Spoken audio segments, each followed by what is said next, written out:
Bom dia, Regina. Olá, pessoal, bom dia. Vamos só esperar aqui a nossa amiga Kate entrar.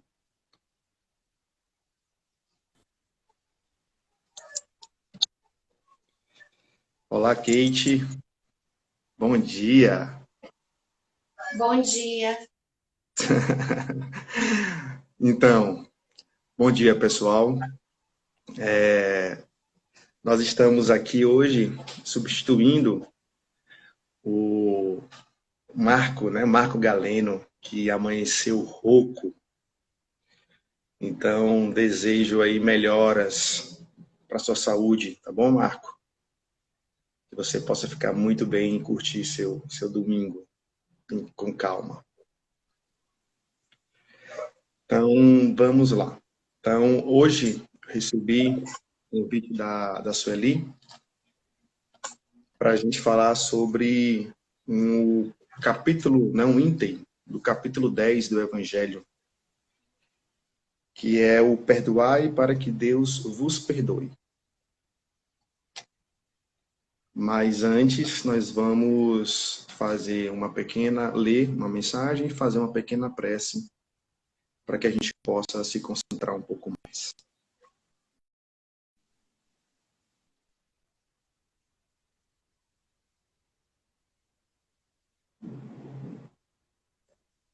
Tudo bem? O nome da prece é Que fazeis de especial? Está no livro Vinha de Luz. E ele fala o seguinte: iniciados na luz da revelação nova, os espiritistas cristãos possuem patrimônios de entendimento muito acima da compreensão normal dos homens encarnados. Em verdade, sabem que a vida prossegue vitoriosa, além da morte, que se encontram na escola temporária da Terra em favor da iluminação espiritual que lhes é necessária. Que o corpo carnal é simples vestimenta a desgastar-se cada dia. Que os trabalhos e desgostos do mundo são recursos educativos. Que a dor é o estímulo às mais altas realizações. Que a nossa colheita futura se verificará de acordo com a sementeira de agora. Que a luz do Senhor clarear-nos-á os caminhos, sempre que estivermos a serviço do bem. Que toda oportunidade de trabalho no presente é uma bênção dos poderes divinos. Que ninguém se acha na crosta do planeta em excursão de prazeres fáceis, mas sim em missão de aperfeiçoamento. Que a justiça não é uma ilusão e que a verdade surpreenderá toda a gente. Que a existência na esfera física é a abençoada oficina de trabalho, resgate e redenção, e que os atos, palavras e pensamentos da criatura produzirão sempre os frutos que lhes dizem respeito no campo infinito da vida. Efetivamente, sabemos tudo isto. Em face, pois, de tantos conhecimentos e informações dos planos mais altos, a beneficiarem nossos círculos felizes de trabalho espiritual, é justo ouçamos interrogação do Divino Mestre. Que fazeis mais que os outros?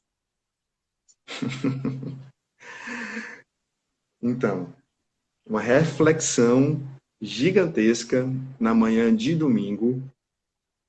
O que é que nós, com todo o nosso conhecimento da pátria espiritual, da reencarnação, do nosso propósito de vida, o que é que a gente faz mais do que aqueles que não possuem isso? Que fazes? É uma pergunta de Jesus. Que fazeis mais que os outros? Não adianta só ter conhecimento, não adianta só saber, tem que agir. Então vamos fazer uma pequena prece para nós começarmos o nosso evangelho. Quem quiser fechar os olhos, fique à vontade, só a título de concentração. Senhor, muito obrigado por mais um dia, muito obrigado pela oportunidade da vida, que nós possamos aproveitar cada momento para a nossa evolução moral, intelectual. Obrigado pela oportunidade do estudo do seu Evangelho. Obrigado por essa tecnologia que pode nos manter distante fisicamente, mas que nos aproxima, de certa forma, dos corações. Que nós, então, possamos ter um domingo abençoado de reflexões sobre a Tua Palavra. Que assim seja. Então, vamos lá. Então, no capítulo 10, perdoai para que Deus vos perdoe, começa com algumas passagens de Mateus, onde ele começa falando o seguinte: bem-aventurados aqueles que são misericordiosos, porque eles próprios obterão misericórdia. Depois ele continua: se perdoardes aos homens as faltas que eles fazem contra vós, o vosso Pai Celestial vos perdoará também vossos pecados. Mas se não perdoardes aos homens quando eles vos ofendem, vosso Pai também não vos perdoará os pecados. Então, vou me ater por enquanto a essas duas frases, né, esses dois parágrafos. Então, a primeira, quando ele fala que aqueles que são misericordiosos obterão misericórdia, ele está falando de uma condição não de troca, mas uma condição, digamos, de dar e receber de coração os sentimentos nobres, porque a gente sabe que existe a lei do retorno. Então, como é que a gente pode pedir, por exemplo, uma misericórdia, pedir perdão, pedir para que os outros sejam benevolentes com a gente, se a gente também não doa todos esses sentimentos para eles, para os outros? Certo? Na oração do Pai Nosso, nós temos uma parte que fala, né? Perdoai as nossas ofensas, assim como nós perdoamos a quem nos tem ofendido. E é justamente isso. A gente pede muita coisa e doa pouquíssimo. Certo? No final aqui, no segundo parágrafo, ele fala que o Pai, se a gente não perdoar, o Pai não vos perdoará nossos pecados. Olha só. Essas palavras de Mateus e no próprio Pai Nosso, eu entendo como sejam um recurso extremamente pedagógico para ele falar da importância que é a gente simplesmente perdoar os outros para a nossa própria felicidade. Jesus, Deus, nosso Pai, extremamente bondoso, extremamente carinhoso, extremamente justo, jamais deixaria de nos perdoar, independente do que nós façamos, independente das nossas transgressões das leis divinas. Porque, fora isso, ele não seria Deus, não seria nosso Pai. Só que ele sabe que para que nós possamos evoluir moralmente, para que nós possamos ter uma felicidade plena, uma consciência tranquila e seguirmos em frente, é necessário sim que nosso coração esteja extremamente sem nenhum tipo de sentimento ruim, sem o ódio, sem o rancor, sem a mágoa, sem o ressentimento. Porque tudo isso aí nos leva a sempre olhar para trás. E à medida que nós olhamos para trás, de forma consistente, como muitos de nós fazemos, nós não conseguimos avançar. Então, o nosso presente não conseguimos aproveitá-lo, porque estamos olhando para frente, e não conseguimos fazer o nosso futuro, porque não estamos construindo o nosso presente.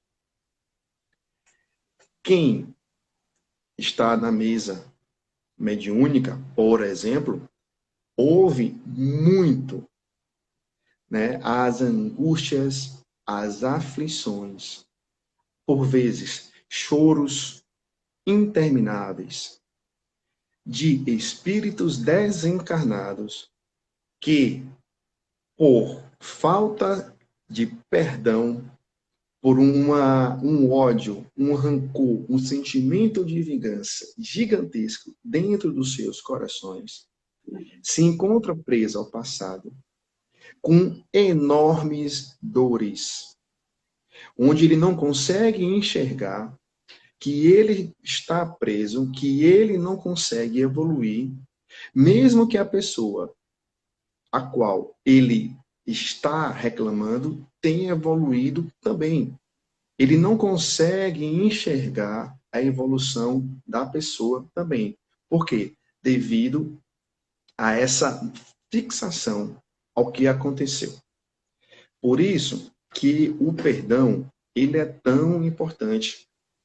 Porque você imagina como é que você vai viver com sentimentos tão angustiantes a vida inteira.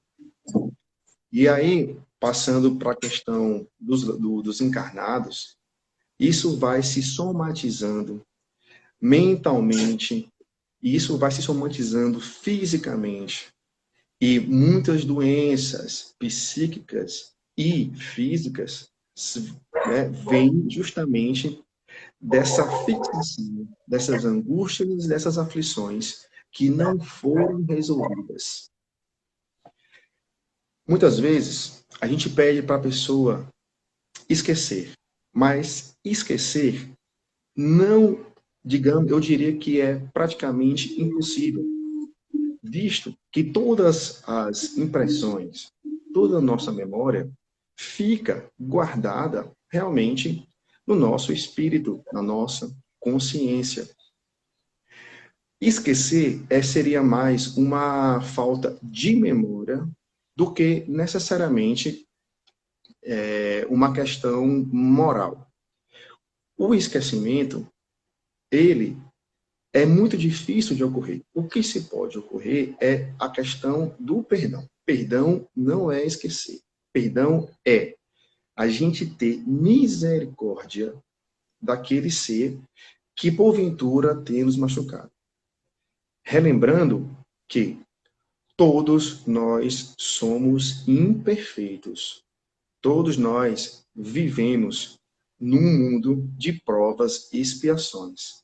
Se nós fôssemos espíritos superiores, nós provavelmente não estaremos aqui, a não ser que fossem em missão. Acredito que sejam gatos pingados que estejam nessa missão. Então, a gente tem que ter consciência de que nós estamos todos na mesma condição. Talvez uns melhores meramente, talvez outros um pouco mais atrasados. Mas, mesmo aqueles que estão mais atrasados, são exatamente eles que merecem mais a nossa comiseração, que merecem mais o nosso perdão por suas faltas cometidas.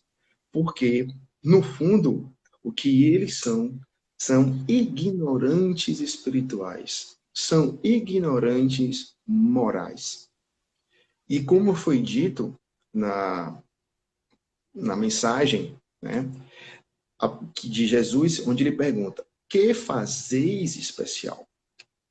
Olha, nós espíritas não somos melhores do que outros, de forma alguma. Só que nós temos algumas informações que outras pessoas, encarnadas e desencarnadas, não possuem. E, de posse dessas informações, nós deveríamos fazer mais do que outras pessoas que não possuem esse conhecimento. A gente sabendo que existe uma reencarnação, de que os laços, eles não se acabam, de que os sentimentos continuam, sejam eles sentimentos nobres, mas também sentimentos ruins. Nós sabendo que estamos aqui a despeito de evolução, a despeito de moralização. Então, que nós possamos aproveitar as oportunidades dessa vida terrena, para que quando nós voltarmos para a vida espiritual, para a nossa pátria espiritual, nós estejamos com a nossa missão cumprida. É muito importante isso, porque a gente, às vezes, não quer perdoar aquele que nos machucou, mas muitas vezes, em vidas passadas, nós fomos os algozes. O que a gente talvez esteja recebendo seria só uma oportunidade de reeducação.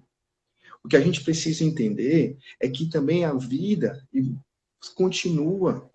Então, você não perdoar agora só vai fazer mal para você. Vai fazer mal, e não é só nessa encarnação, vai fazer mal para outras vidas também. A sua essência, pessoal, a nossa essência é uma essência espiritual. Então, independente de você estar encarnado ou desencarnado, as dores, os rancores, as mágoas, os ressentimentos, elas vão continuar. Então, por que que você quer viver infeliz? Por que que você quer viver de forma triste, angustiada, se você tem a oportunidade de tentar se reconciliar? Eu digo tentar, porque muitas vezes esse perdão, ele é um processo. Não é só chegar e dizer, não, eu vou, tá bom, eu lhe perdoo. Olha só, é um processo que vem de dentro do coração, que não é fácil. Se fosse fácil, nós nem discutiríamos com tanto afinco, mas que se não começar em algum momento, nós vamos sempre deixar essas angústias, essas aflições e essa tristeza tomar de conta. Então, que a gente tenha também essa consciência de que perdoar, a gente está fazendo o bem não para o outro somente, mas, e talvez principalmente, para a gente. Para que a gente consiga, como falei anteriormente, evoluir, seguir em frente e deixar também que o outro siga. E o que vai acontecer com o outro, por causa da ofensa dele, do que ele fez, da transgressão dele, nós não temos capacidade de julgar, porque nós não sabemos o que aconteceu antes com ele, nós não sabemos como as coisas acontecem no seu espírito, as ideias, enfim, cada um tem sua história. A única pessoa, a única, o único ser capaz de julgar de forma justa é Deus. Então, que nós possamos deixar o julgamento e a reeducação a cargo de Deus. E não somente, e não achar que nós somos capazes, seres tão imperfeitos que nós somos. Tá bom?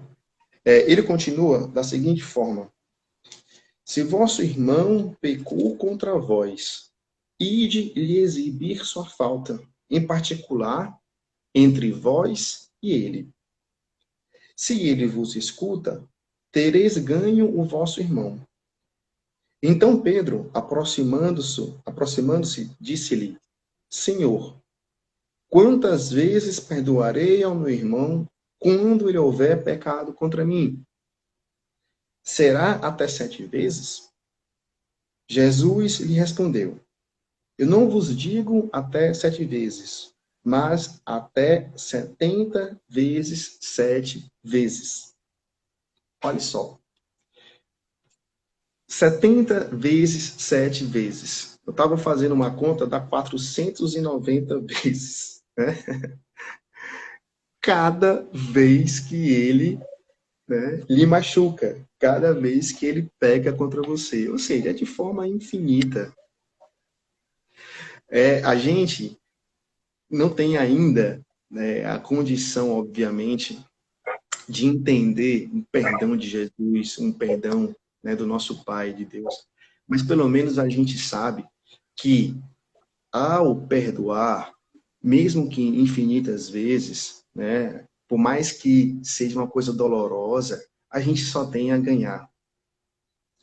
E é através do nosso exemplo que aquele, digamos, que pecou contra a gente, aquele que nos machucou, que vai aprender. A nossa maior exemplificação moral é justamente agindo de forma cristã. Então, a partir do momento que aquele que pecou e continua pecando contra nós, que continua nos machucando, e ele vê que aquilo ali não vai também nos atingir de forma tão pesada como talvez ele gostaria, porque às vezes é realmente de forma proposital, então ele vai ver que você é um exemplo, como Jesus foi exemplo, de tranquilidade, de paz, de brandura, e que, independente do que façam contra você, você vai manter sempre a sua postura. Agora, não é uma postura simplesmente para os outros verem, é uma postura íntima, é uma postura de serenidade de coração, de serenidade espiritual. É muito importante que isso seja dito, porque não adianta simplesmente você tentar esquecer, como já foi falado, tentar dizer que perdoa, mas por dentro está machucado, está dilacerado por algo que foi feito contra nós. A verdade é que nós também vamos precisar do perdão dos outros. Somos imperfeitos. Então, como é que a gente quer ter esse perdão se a gente não consegue perdoar o outro também, às vezes, por pequenas faltas? E quantas faltas você talvez não tenha perdoado anteriormente e hoje você vê como era pequeno aquilo ali, frente ao que você já conhece hoje da vida espiritual, da reencarnação, enfim, né, da doutrina espírita. Então, que a gente possa ter a capacidade de discernir realmente essas faltas também e ter, né, a capacidade de refletir se realmente aquela falta faz algum sentido, se a gente não está, talvez, digamos assim, superestimando alguma coisa. Por que eu digo isso? Porque a partir daí você já começa, entre aspas, né, a se preocupar com coisas que realmente são importantes, que realmente merecem a sua atenção, que merecem realmente, digamos assim, a sua reflexão sobre o que aconteceu. E o Kardec fala que há duas maneiras bem diferentes de perdoar. Vou ler para vocês.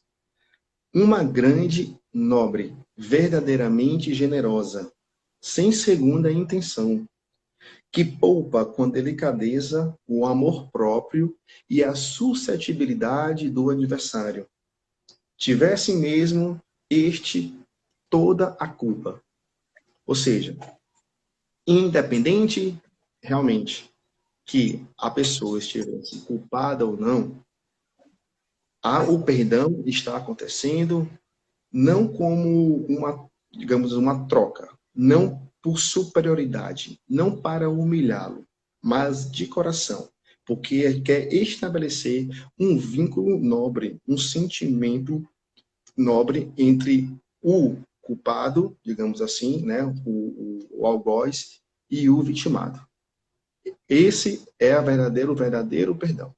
E ele fala que uma outra forma de perdoar, que eu acho que acontece muito aqui, né, entre nós, que é a segunda, pelo qual o ofendido ou aquele que acredita sê-lo impõe ao outro condições humilhantes e faz sentir o peso de um perdão que irrita, em lugar de acalmar. Se estende a mão, não é com benevolência, mas com ostentação, a fim de poder dizer a todo mundo: vede quanto sou generoso. Em tais circunstâncias, é impossível que a reconciliação seja sincera, de parte a parte. Não, nisso não há generosidade, mas um modo de satisfazer o orgulho.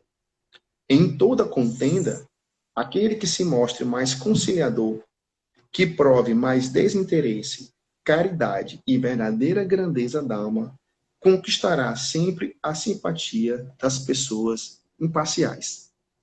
E quando ele fala da simpatia das pessoas imparciais, estou me referindo ao exemplo que eu acabei de falar anteriormente. Através desse exemplo nobre de perdoar sem segundas intenções, sem querer se mostrar superior, orgulhoso, generoso, isso aí é que vai angariar ainda mais bons sentimentos das pessoas em relação a você, principalmente daquele que lhe ofendeu, tá certo? Então, que a gente possa ter essa capacidade de diferenciação, que o perdão é, basicamente, a gente não guardar a mágoa, não guardar rancor, não guardar nenhum tipo de sentimento ruim. Que cada pessoa tem um estágio evolutivo. Assim como nós já estivemos em estágios menores, talvez aquele também esteja passando por isso. Naquela situação, talvez ele seja até mais evoluído em outras situações, mas talvez naquela situação ele ainda esteja passando por uma ignorância que, se você já aprendeu, então que você tenha compaixão. Então a gente tem que colocar, né? O perdão é sobre isso, é se colocar no lugar do outro, é tentar entender a imperfeição do outro, é tentar não julgar, porque só quem julga de forma justa é Deus. Então, perdoar é, antes de tudo, exercitar o amor que nosso Pai Deus e que Jesus, nosso irmão e mestre, sempre nos falou. Tá bom, pessoal? Então, acabou o nosso tempo. Foi um prazer muito grande estar nesse domingo aqui com vocês. Mais uma vez, gostaria de desejar melhoras para o nosso palestrante inicial, que era o Marco, e que nós possamos seguir em paz. Tá bom? Vou terminar com uma pequena prece para que a gente possa terminar nossos trabalhos. Senhor, obrigado mais uma vez por esse momento de estudo, de reflexões, que nós consigamos perdoar os nossos inimigos, os nossos adversários, que nós possamos vê-los como pessoas que estão ao nosso lado, no nosso caminho evolutivo. Até porque nós somos seres imperfeitos tanto quanto eles. Obrigado, Senhor, pela oportunidade da vida, pela oportunidade eterna da evolução, que consigamos trilhar esse caminho de forma mais leve junto de Ti. Que assim seja. Obrigado, meus amigos, e até a próxima.